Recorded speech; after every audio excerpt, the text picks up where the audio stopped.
우리 날마다 숨쉬는 순간마다 찬양하십시다. 날마다 숨쉬는 순간마다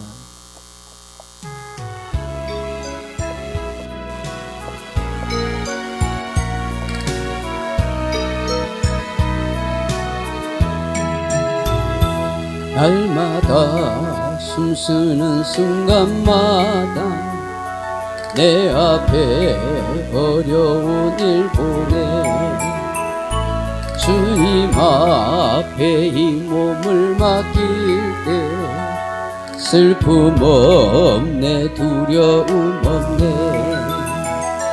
주님의 그 자비로운 손길 항상 좋은 것 주시도다 사랑스레 아픔과 기쁨을 수고와 평화와 안식을 날마다 주님 내 곁에 계셔 자비로 날 감싸주시네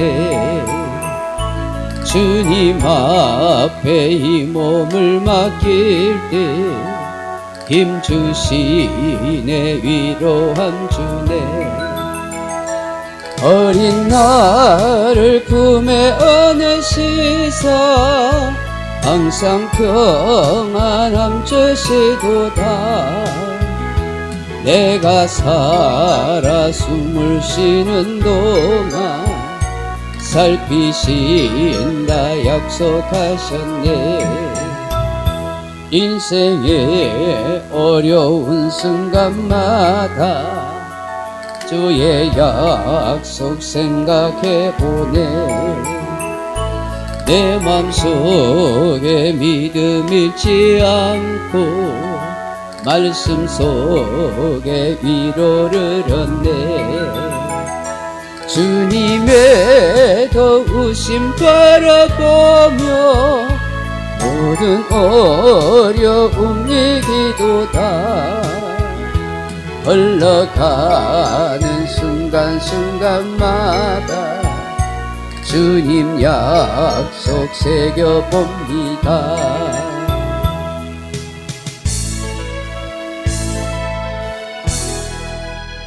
546장 같이 찬송하십시다. 찬송가 546장 주님 약속하신 말씀 위에서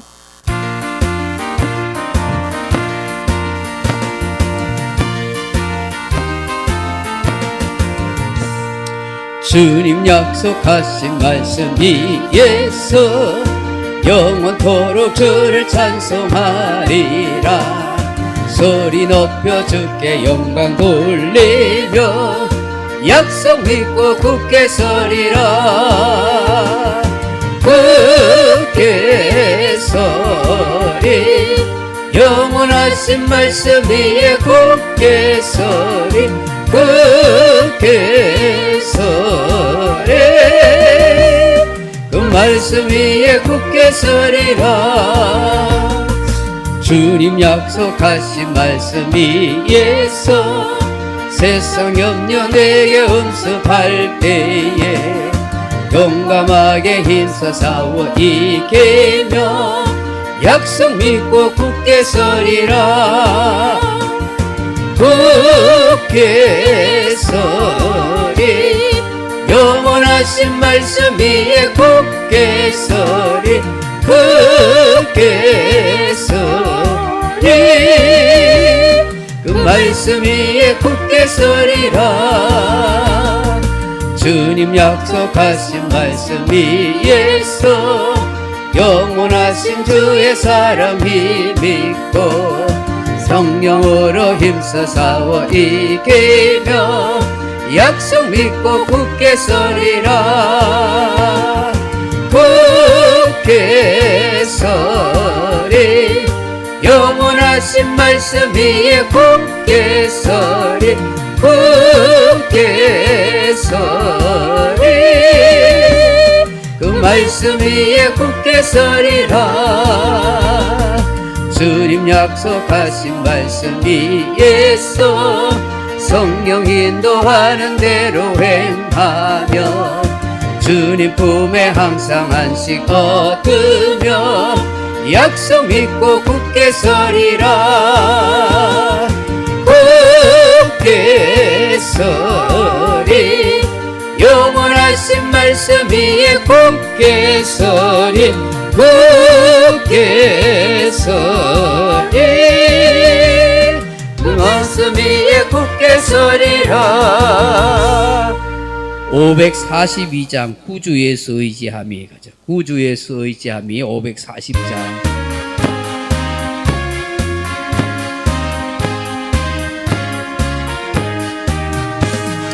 구주 예수 의지함이 심히 기쁜 일세 영생 허락받았으니 소유수임 아주 없도다.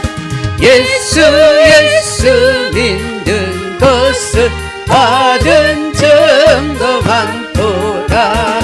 예수 귀한 예수 믿음 더욱 주소서. 구주 예수 의지하여 심히 기쁜 일세 주를 믿는 나의 마음 그의 피에 적시네. 예수 믿는 곳은 받은 증거 많도다. 예수 귀한 예수 믿음 더욱 주소서. 구주 예수 의지하여 죄악 벗어버리네. 아니 받고 영생함 주께 모두 얻었네. 예수 믿는 것은 받은 증거 많도다. 예수 귀한 예수 믿음 더욱 주소서. 구주 예수 의지하여 구원함을 얻었네.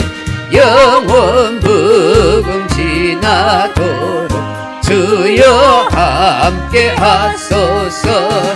예수 믿는 것은 받은 증거 많도다. 예수 귀한 예수 믿음 더욱 주소서.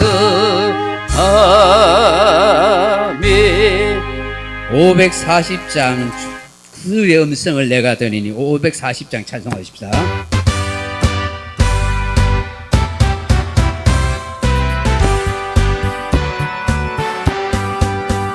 주의 음성을 내가 들으니 사랑한단 말일세. 믿는 마음으로 주께 가오니 나를 용접하소서. 내가 매일 십자가 앞에 더 가까이 가오니 굳세 주의 흘린 보배 비로소 나를 정케 하소서. 주여 넓으신 은혜 베푸사 나를 받아주시고 나의 품은 뜻 주의 뜻같이 되게 하여 주소서.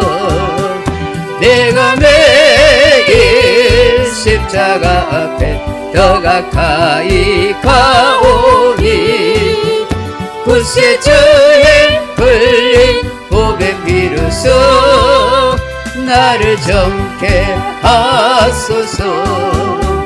주의 보좌로 나아갈 때에 어찌 아니 기쁠까. 주의 얼굴을 항상 배우니 나욱 정원합니다. 내가 매일 십자가 앞에 더 가까이 가오니 구세주의 흘린 보배 피로써 나를 정케 하소서.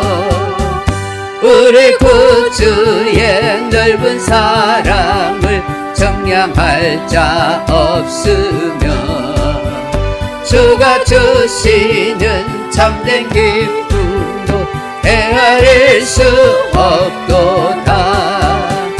내가 매일 십자가 앞에 더 가까이 가오니 구세주의 흘린 보배 피로써 나를 정케 하소서. 아멘.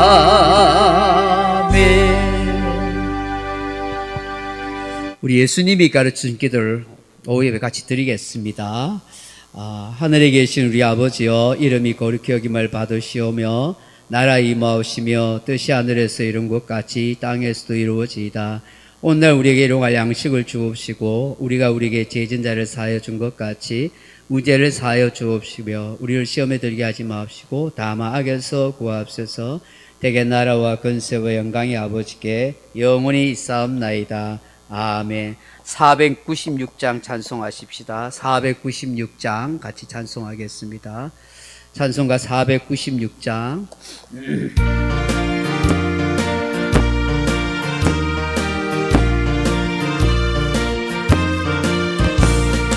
새벽부터 우리 사랑함으로써 저녁까지 씨를 뿌려봅시다.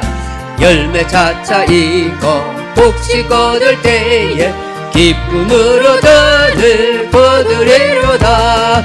거두리로다. 거두리로다. 기쁨으로 더늘 거두리로다. 거두리로다. 거두리로다. 기쁨으로 더늘 거두리로다. 비가 오는 것과 바람 부는 것을 겁을 내지 말고 뿌려봅시다.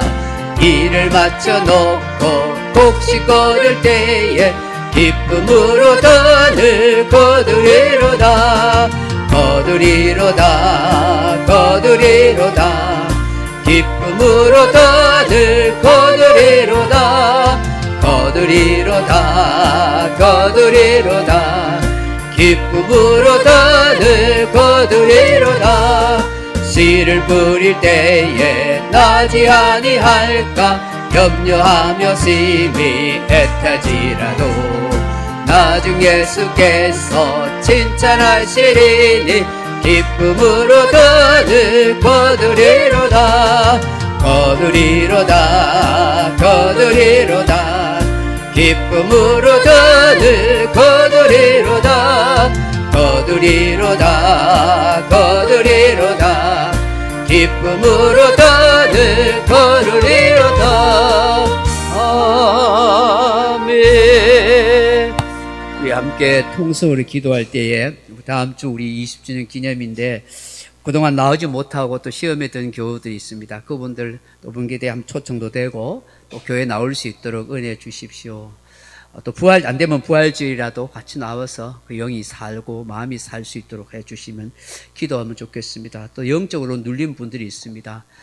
그런 분들이 또 교회 나오고 은혜를 누렸으면 좋겠습니다.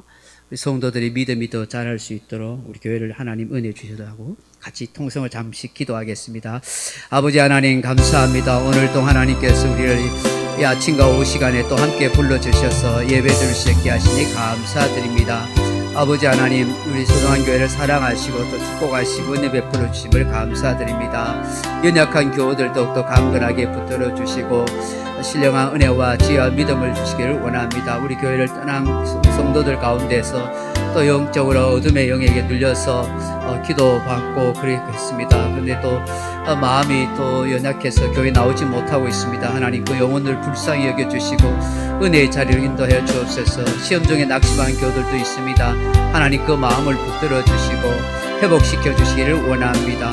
20주년 다음 주 기념을 또 맞이해서 우리 교회가 새롭게 또 회복하고 도약하는 기회를 가지게 하시고 성도들이 한 마음으로 더욱더 잘 뭉쳐서 주님의 기쁨과 영광이 되도록 도와주옵소서. 많이 수고하고 애쓰는 봉사자들을 기억하시고 하나님의 은혜와 위로로 더 충만하게 도와주옵소서.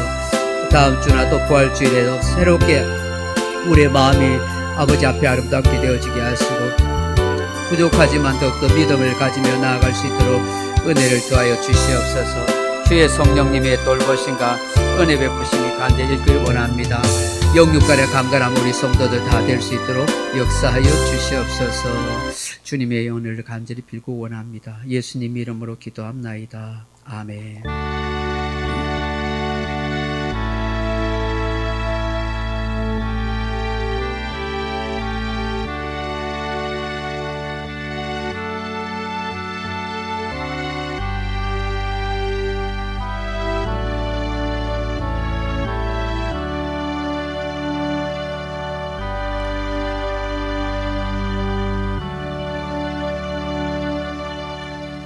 우리 하나님의 말씀은 요한계시록 21장 9절에서 11절 말씀을 같이 보겠습니다. 신약성경 421페이지 요한계시록 21장 9절에서 11절 말씀입니다.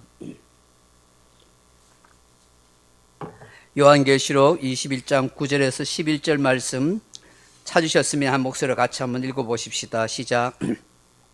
일곱 대접을 가지고 마지막 일곱 재앙을 담은 일곱 천사 중 하나가 나와서 내게 말하여 이르되 이리 오라. 내가 신부고 어린 양의 아내를 내게 보이리라 하고 성령으로 나를 데리고 크고 높은 산으로 올라가 하나님께로부터 하늘에서 내려오는 거룩한 성 예루살렘을 보이니 하나님의 영광이 있어 그 성의 빛이 지극히 귀한 보석 같고 벽옥과 수정같이 맑더라.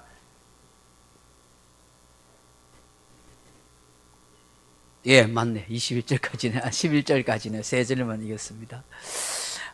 오늘 요한계시록 21장 9절로 11절 말씀 가지고 어린 양의 신부, 어린 양의 아내라는 제목으로 함께 말씀 나누고자 합니다. 사랑하는 성도 여러분, 지난주에 이어서 거북이와 토끼 이야기 제3탄을 하겠습니다. 넘어가 보시겠습니다. 거북이와 토끼 이야기 3탄입니다. 거북이와의 경주에서 연거푸 두 번이나 패배를 당한 토끼는 몹시도 자존심이 상했습니다. 덫에 걸렸을 때 입은 상처를 치료하는 중에도 토끼는 이를 갈면서 서력할 기회를 노리고 있었습니다. 드디어 어느 날 상처가 다 나았습니다. 토끼는 상처난 자존심을 세우기 위해서 또다시 거북이를 찾아가서 경주를 제안했습니다. 의안이 벙벙하게 쳐다보는 거북이에게 토끼는 재촉하듯이 거북아 다시 경주를 해. 경주하자. 막 요청을 했습니다. 착한 거북이는 고집 피우는 토끼를 이길 수 없어서 할 수 없이 승낙했습니다. 그런데 이번에는 지난번과는 달리 처음처럼 산 중턱이 아니라 산 아래에서 같이 출발하기로 했습니다. 땅 하는 출발 신호와 함께 토끼는 빠른 속도로 뛰어 올라갔습니다. 역시나 거북이는 느릿느릿 걸어갑니다. 토끼는 이제 한눈 팔지 않고 열심히 달려가서 정상 부근까지 달려왔습니다. 정상 부근에 다다른 토끼는 뒤를 한번 돌아봤습니다. 토끼의 눈에는 아직도 저 산 아래 엉금엉금 기어 올라오고 있는 거북이의 모습이 보였습니다. 곧 눈앞에 꼬린 지점이 보였습니다. 상정상이 보입니다. 그런데 토끼는 잠시 망설이게 됩니다. 그리고 고민에 빠집니다. 지금 바로 정상에 올라가서 꼬린해서 이겨버릴까? 아니면 여기서 기다리다가 거북이가 가까이 오면 그때 보란듯이 정상에 올라가서 이겨버릴까 하는 이런 갈등의 생각이 든 것입니다. 넘어가 보시면 곰곰이 생각한 토끼는 지금까지 경주에서 자신이 분패했으므로 그 설력을 위해서는 여기 기다렸다가 거북이가 가까이 왔을 때 곧장 올라가서 이기는 것이 더 통쾌하겠다 하는 그런 생각이 들었습니다. 어느새 자기도 모르게 자존심을 부리는 토끼가 되었습니다. 산 밑에서 엉금엉금 기어오르고 있는 거북이를 빤히 주시하면서 나무 아래서 느긋하게 쉬면서 앉아 있었습니다. 그런데 토끼가 있는 그 나무 곁에 어느 순간 한 마리의 새가 날아들었습니다. 넘어가 보실까요? 찌찌찌찌 하면서 이 소리를 내던 새가 토끼에게 다가와서 자기와 노래자랑을 하자고 그렇게 제안을 한 것입니다. 노래하자, 찌찌찌찌, 토끼야 토끼야 노래자랑하자, 노래자랑하자, 그렇게 졸라댔습니다. 토끼는 마치 심심한 터라 아직까지 거북이는 올라 멀었으니까 그렇게 하자고 승낙을 했습니다. 그리고 새가 먼저 멋진 노래를 불렀습니다. 나의 살던 고향은 하고 그런 노래를 불렀습니다. 새가 노래를 멋지게 부르고 난 뒤에 이어서 토끼가 노래를 부릅니다. 오동추야 다리 말가 그런 노래 불렀는지 모르겠습니다. 토끼 목소리는 아주 찢은 듯한 그런 소리였습니다.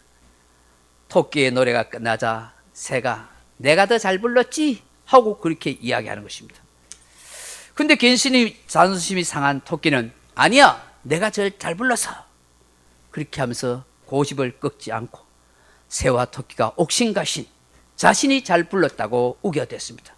결국은 한 곡씩 더 불러서 결판 내자, 우열을 내자, 그렇게 해서 이제 또다시 새가 불렀습니다. 그리고 토끼가 불렀습니다.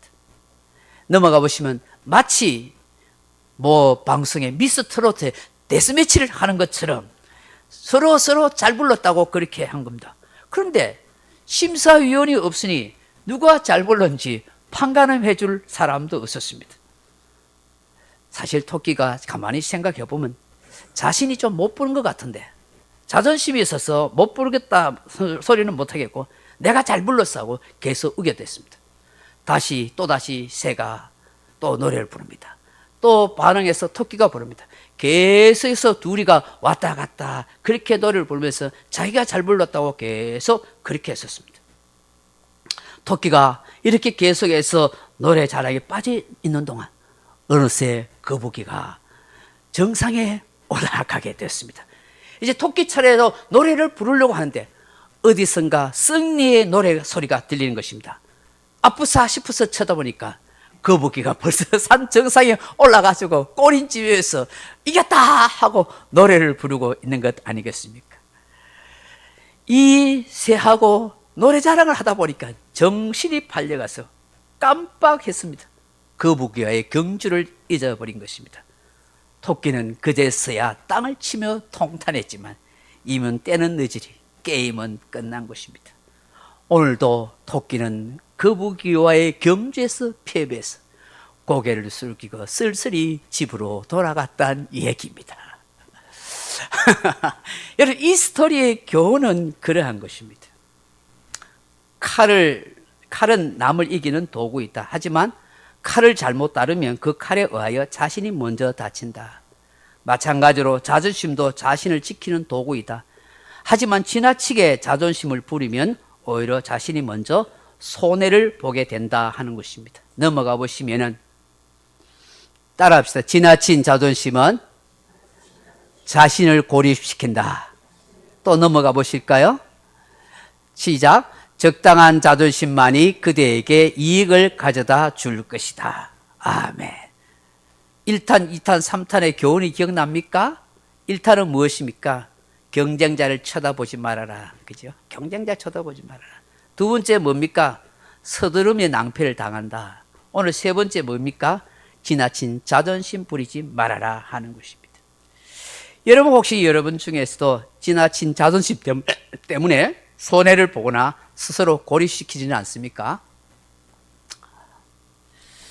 자존심을 조금만 내려놓으면 다른 사람과 경쟁 상대가 아닌 좋은 관계 속에 살아갈 수 있습니다.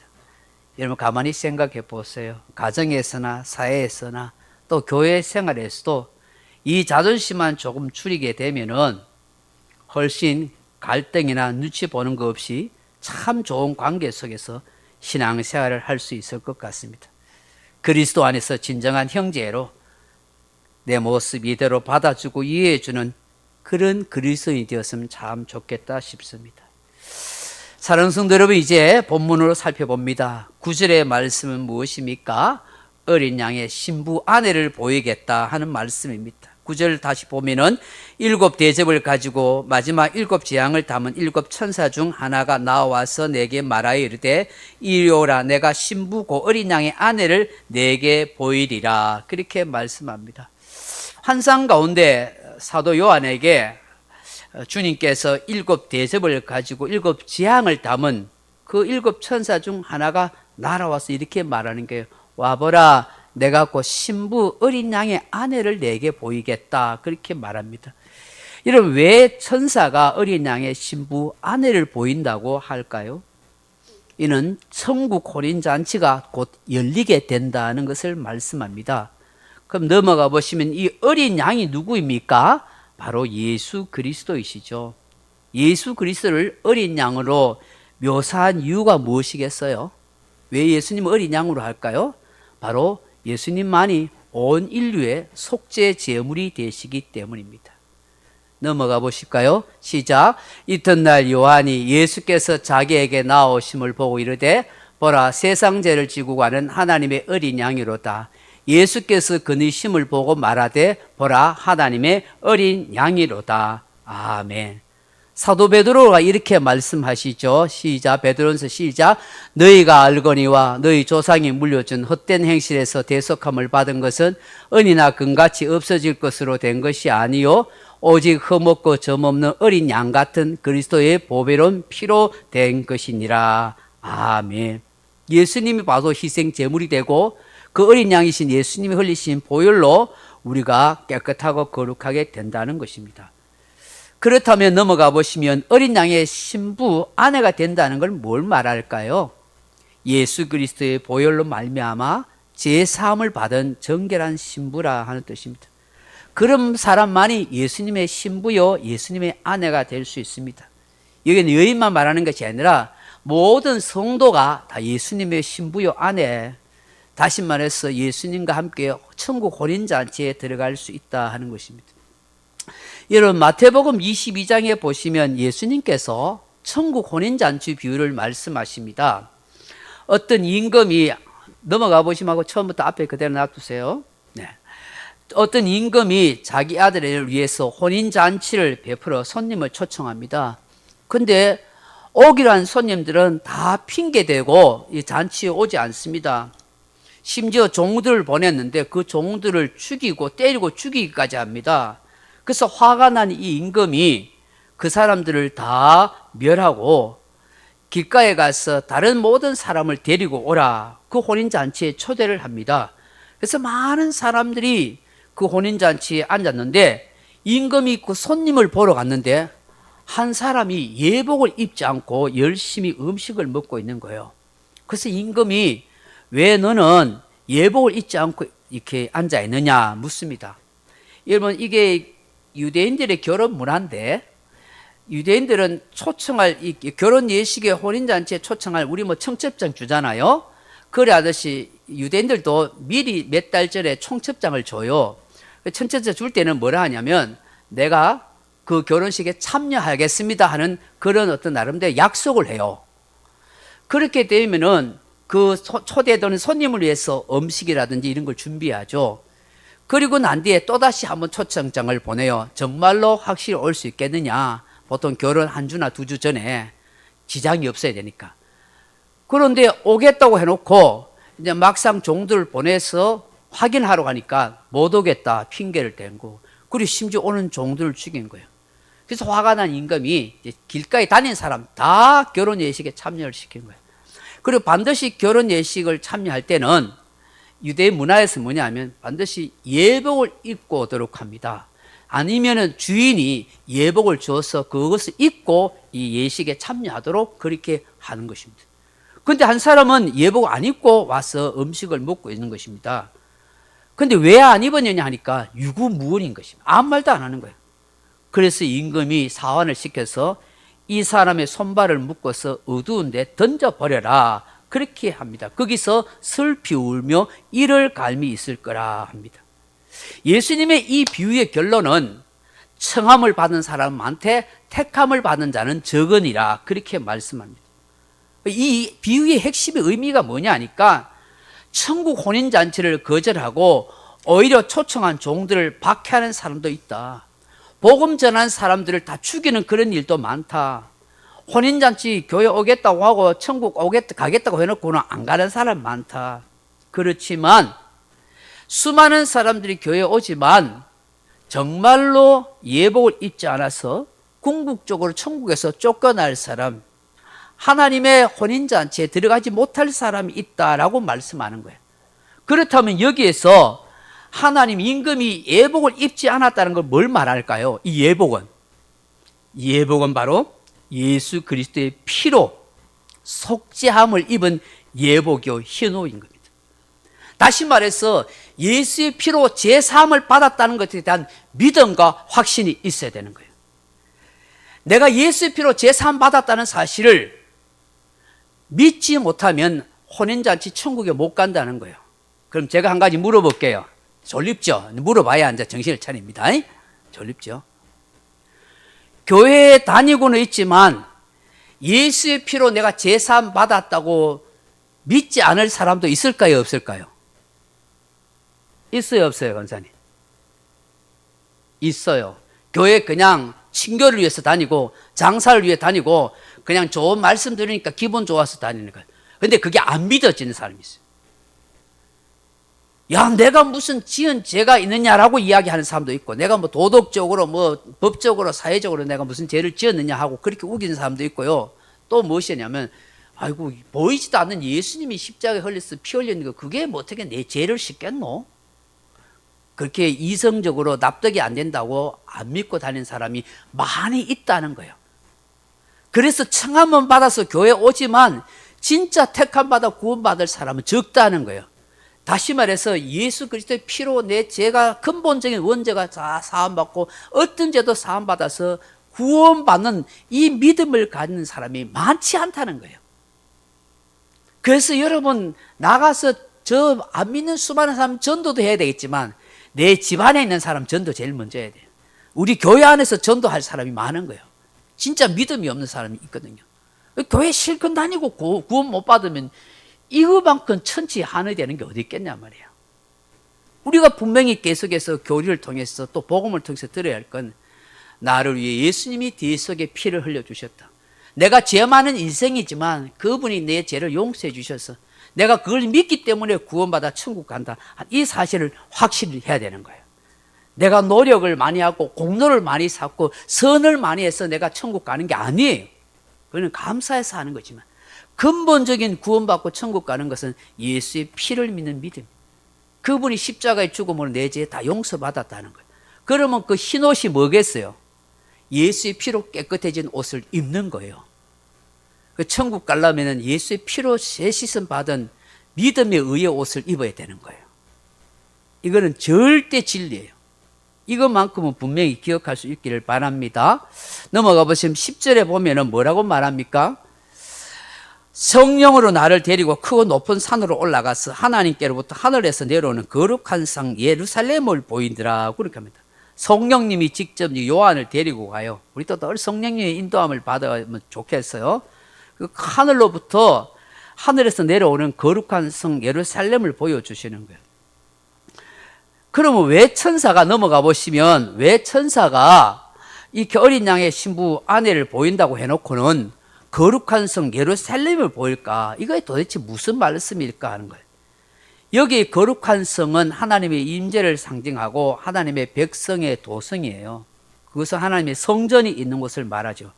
그럼 어린 양의 신부가 곧 거룩한 성 예루살렘이라는 거예요. 1차적으로 말하면 새로워진 교회 공동체를 말해요. 하나님의 은혜를 입고 성령의 영광 가운데 있는 교회, 영적인 공동체, 이 교회를 보여주는 거예요. 이 교회가 진정 어린 양의 아내, 어린 양의 신부가 된다는 것입니다. 넘어가 보시면은 결국 어떤 거예요? 같이 읽어봅니다. 시작. 어린 양의 신부, 거룩한 성 예루살렘은 무엇인가? 천상의 교회, 영적 공동체, 거룩한 하나님의 백성을 의미한다. 어린 양이신 예수 그리스도께 충성과 신실함으로 믿음을 지킨 성도를 말한다. 아멘. 예수님과 교회의 관계, 예수님과 성도의 관계가 바로 거룩한 성 예루살렘이고 어린 양의 신부가 된다 하는 걸 말씀하는 거예요. 자, 마지막으로 안 좋을기 위해서 내가 3절만 하는 거예요. 자, 11절 말씀 볼까요? 하나님의 영광이 있어 그 성의 빛이 지극히 귀한 보석 같고 벽옥과 수정같이 맑더라 그랬어요. 여러분, 이 11절의 말씀 뭐냐면 거룩한 성 예루살렘에 하나님의 영광이 있다는 것은 교회가 하나님의 영광 가운데 가득 찼다는 거예요. 그 하나님께서 그의 성전에 계실 때 그 영광의 임재로 구름으로 충만하게 가득 차잖아요. 이 거룩한 성은 하나님의 영광으로 충만한 상태라는 거예요. 그 성의 빛이 지극히 귀한 보석 같고 벽옥과 수정같이 맑더라 했었습니다. 그건 뭐냐 하면 하나님의 교회는 저 구원받은 주의 성도들은 형언할 수 없을 정도로 맑고 깨끗하고 보배롭고 영광스러운 존재라는 것을 말씀하여 이것이 여러분 예수의 피로 거듭난 하나님의 어린 양 신부가 되는 예수님의 어린 양 신부가 되는 교회의 모습인 거예요. 이게 여러분 내 육체의 모습이나 내 이런 상태를 보지 마시고 주님이 예수의 피로 거룩해진 하나님의 예수님의 어린 양 되신 저와 여러분 신부가 된 저와 여러분은 주님이 보시기에 너무 순결하고 거룩하고 영광스럽고 보배로운 보석과 같은 존재라고 여기십니다. 할렐루야. 박정부 지사님 할렐루야. 믿지요?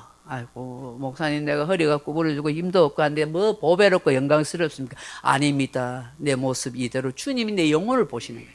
너무 보배롭고 존귀하고 영광스럽게 보시는 거예요. 너무 사랑하시기 때문에. 여러분 우리는 이런 믿음의 자부심을 가지고 살아가야 될 줄로 믿습니다. 쓸데없는 세상적인 자존심 내세울고 고집 피우지 말고요. 예수의 피로 내가 어린 양의 신부됐다는 이런 자부심으로 살아갈 수 있기를 바랍니다. 말씀 맺습니다. 사랑하는 성도 여러분, 넘어가 보시면 10월의 만나에서 넘어가 보시겠습니다. 메가케로스의 겨울이라 하는 글이 있습니다. 거기에 보면 옛날 지구상에 메가케로스라는 거대한 뿔을 가진 사슴이 살고 있었다고 해요. 양쪽 길게 뻗은 이 뿔이 어떤 이 사슴들은 뿔이 3m나 될 정도로 엄청 화려하고 멋진 뿔을 이 사슴들이 자랑으로 여겼다는 것입니다. 많은 이 짐승들이 이 메가케로스의 이 뿔을 부러워하는 눈치였어요. 그런데 이 뿔 때문에 이 메가케로스라는 사슴들이 멸종하고 말았다는 거예요. 뿔이 너무 크고 불편하니까 이 맹수들이 달려오면 빨리 달리지를 못하고 도망하지를 못해서 다 잡혀 먹어버리고 말았다는 거예요. 자신이 그렇게 자랑하던 그 뿔이 결국은 생명을 위협하는 그런 짐이 되었고 결국 멸종에 이르게 되었다 하는 것입니다. 여러분 다윗 왕의 아들 압살롬이 그렇게 자랑하던 그 긴 머리카락 때문에 넘어가 보시면은 결국 어떻게 돼요? 상수리 나무에 그 머리카락이 걸려서 대롱대롱 매달려서 결국 죽임을 당하지 않습니까? 많은 사람들은 화려한 명예, 높은 지, 사람들의 박수와 세상 성공의 뿔을 얻기 위해서 열심히 애를 쓰고 달려갑니다. 그것을 붙잡으면 꼭 행복이 올 거라고 기대합니다. 하지만 세상의 화려한 뿔은 오히려 사람을 핍박하고 핍절하게 만들고 파멸의 원인이 되기도 한다는 것입니다. 반대로 내게 자랑할 그런 뿔이 없다고 해서 불행한 것은 아니다. 불평한 것도 할 것도 없다. 오히려 그것이 하나님 앞에서 더 안전함과 평안한 은혜가 될 줄 모른다 하는 것입니다. 왜? 더 겸손한 성도가 될 수 있기 때문입니다. 넘어가 보시면 정말 우리가 가장 행복하고 자부심을 가져야 할 게 뭔가? 내가 선택받은 하나님의 예수님의 어린 양의 아내가 되고 신부가 되었다는 것. 이거 정말 자랑하며 살아가기를 바랍니다. 넘어가 보시면 신랑이신 예수님 오실 때까지 그 주님을 바라보고 기다리는 주의 정결한 신부로 안으로 그렇게 살아가면 좋겠습니다. 넘어가 보시면 우리가 정말로 준비해야 할 기름과 등불을 잘 준비하면서 주님 다시 오실 그날을 소망하면서 한 걸음 한 걸음 이 믿음의 길을 힘들더라도 잘 걸어갈 수 있기를 바랍니다. 넘어가 보시면 예수님 다시 오십니다. 할렐루야. 우리 491장 같이 찬송하고 마치겠습니다. 491장입니다.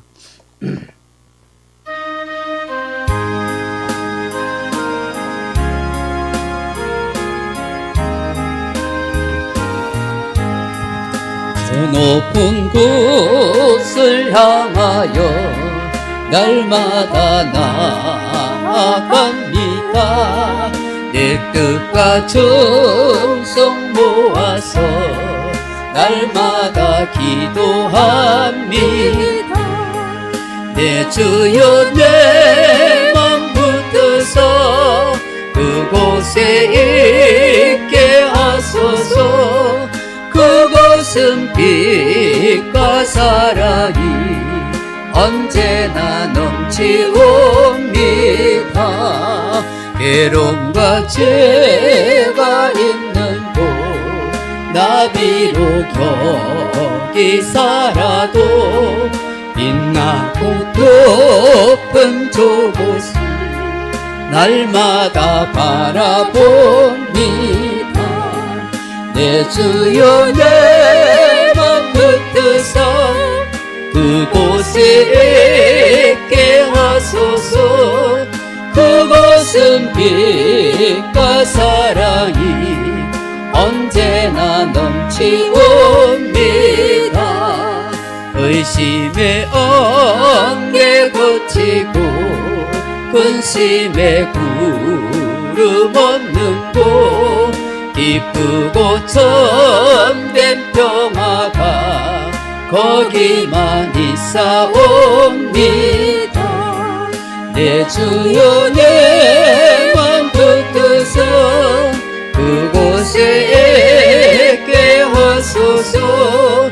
그곳은 빛과 사랑이 언제나 넘치옵니다. 험하고 높은 이 길을 싸우며 나아갑니다. 다시금 기도하오니 내 주여 인도하소서. 내 주여 내 맘 붙드서 그곳에 있게 하소서. 그곳은 빛과 사랑이 언제나 넘치옵니다. 하늘을 따라 올라가 저 높은 곳에 우뚝서 영원한 복락 누리며 즐거운 노래 부르리.